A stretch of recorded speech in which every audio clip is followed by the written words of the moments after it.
How's everybody doing? For today's video, we're going to take a closer look at the new dungeon called the Lab. To be specific, I'm going to show you how to do this. Oh, we're doing a whole lot of damage now. Dude! Oh, that's too easy. We streamed it for about 3 hours on Twitch earlier and actually learned a lot about the new map. So I'm going to share everything I learned about it in this video. Before we jump into it, I do want to point out that it's located to the left of the crypts. And if you don't see it yet, then you will have to complete the crypt dungeon. Once you complete that, you should be able to see the new lab dungeon. Another thing I wanted to show before we get started is my loadout. Now keep in mind there are a lot of different loadouts you could use. I do not recommend using Carbide because he can destroy the Taker tubes, which spawns a lot of mist monsters. So the one I chose to use was Sub Commando Jonesy. If you don't have him, you can use Commando Spitfire. If you don't have him, you can recruit him from the collection book. We're also using the Happy Holidays team perk. And for our support team, we have Archetype Havoc, Ted, Birthday Jonesy, Diecast Jonesy, and Fleetfoot Ken. I'm pretty sure there are a lot of other loadouts you could use, but this is the one we used when we got the under 7-minute gameplay. Speaking of which, I'll leave a link to that gameplay in the description as soon as I upload it, which will be shortly after we upload this one. But yeah, for this one, I just want to sort of do a walkthrough and share some tips with you all. So let's go ahead and load in and take a look at it. Be sure to drop a like if you found it useful. Also subscribe if you're new, and feel free to use the creator code if you want to support the channel. So before we actually get started, I just want to point out that there's 4 different places where the key can spawn. It can spawn either in the basement of this house. It can spawn in this greenhouse. The shadow key can also spawn. Oh, and it did spawn in the greenhouse at the moment. You're late. It can also spawn in this cave. Right there, and it can also spawn in this grocery store. Monoliths spawn in the same place every time in the first area, so you don't have to worry about looking for those. They'll be in the same area each time. And once you shoot the 3rd monolith, you'll get the monolith key. So look for the shadow key in one of those 4 areas and shoot the 3 monoliths in order to get the monolith key, just like the other dungeons.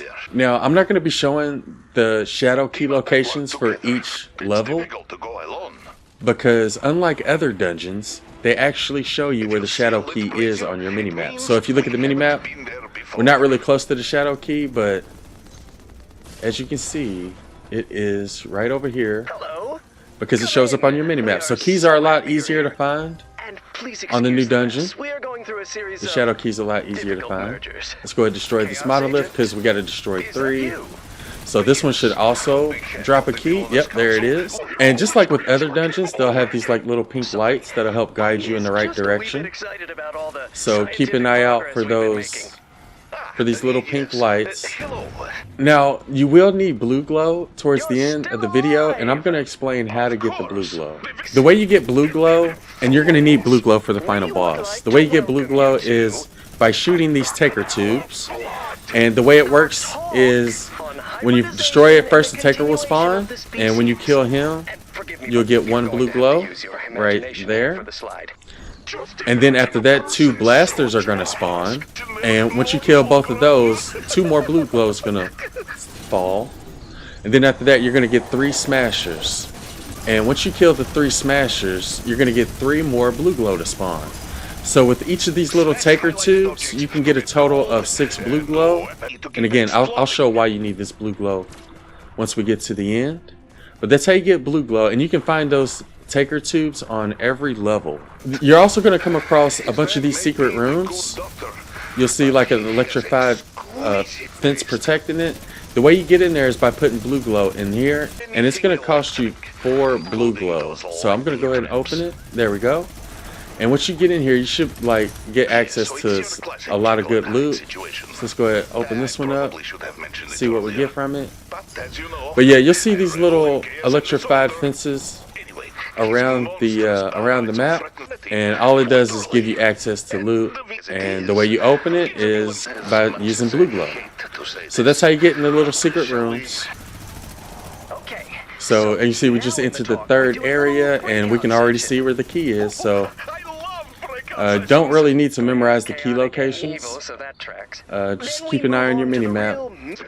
You can see quite a few monoliths here. You got 1, 2, 3, 4. Almost there. Sometimes it also spawns in the middle. Put a stop to the good doctor's villainy. So this is the third Believe we're area. doing this. During the 3 hours when we were trying it out, Husks. our fastest time was below 7 minutes. We ended up getting 6 minutes and 54 seconds. Maybe it's time we get I will to the upload no that longer beating heart if I haven't condition. already, and I'll leave a link to it in the description They're the solution. if you'd like to go check it out. But for this one, I just wanted to show the tips because it's still kind of new and not a lot of people know what they're doing yet. So before you go into the 4th room, you're going to see this room that has 4 taker tubes. If you haven't gotten any blue glow, you could get some blue glow from here, but I would recommend that you don't do them all at the same time. If anything, you may want to do them one at a time because, like I said, you're going to get a taker, 2 blasters, and 3 smashers. So you do not want to do all those taker tubes at the same time. Alright, so the reason I told you to get the blue glow is because you see these 6 towers around the map. You're going to have to put 3 blue glow in each of these towers. Here's 1 tower, here's 2, there's 3, there's 4, and 5 and 6 are on the first level. And the reason you want to put 3 blue glow in each of those is because it allows you to deal more damage to the boss. So if you don't do any blue glow, we'll get like 5,000 damage per hit when we crit. Since we got a couple of the towers, we're dealing like 17,000. If you get a total of 18 blue glow and put 3 in each of the 6 towers, you can deal over 120,000 damage per hit, which obviously you'll be able to kill them a lot faster.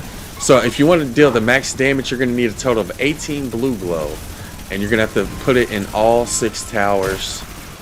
As you can see, we only filled a couple of the towers, and it really didn't take us that long to kill them. But like I said, you can deal over 100,000 damage per hit if we did all the towers. But right now we're only doing like 19,000. Now you can still deal like 50,000 damage per shot if you just do like half the towers, which is still really good. I don't think you really need 18 to kill them quickly. You can still kill them pretty quickly with like maybe 6 or 12. But if you want to deal the max damage, you're going to need 18 blue glow total. So like I said earlier, you get a total of 6 blue glow from each of the taker tubes. So you need to do a total of 3 taker tubes to get a total of 18 blue glow. But that's the reason you want to try to collect some blue glow along the way, is so you can deal more damage to hide at the end of the mission. But yeah, that's pretty much all the tips I have for now. If y'all have any really good tips in regards to the new dungeon, be sure to let us know in the comments below. Hope y'all found this video useful, and thanks for watching.